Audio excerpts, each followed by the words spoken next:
Among pitchers that have faced at least 300 hitters.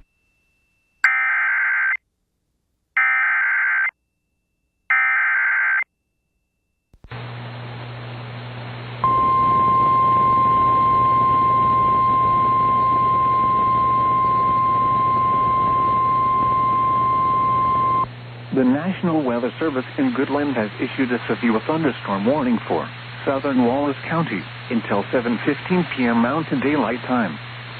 At 6:12 p.m. Mountain Daylight Time, a severe thunderstorm was located 5 miles west of Sharon Springs, moving southeast at 15 miles per hour.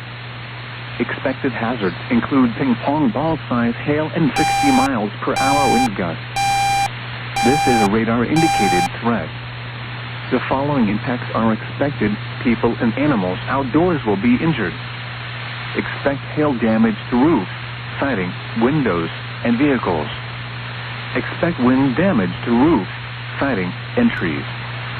This severe thunderstorm will be near Sharon Springs around 6:15 p.m. Mountain Daylight Time.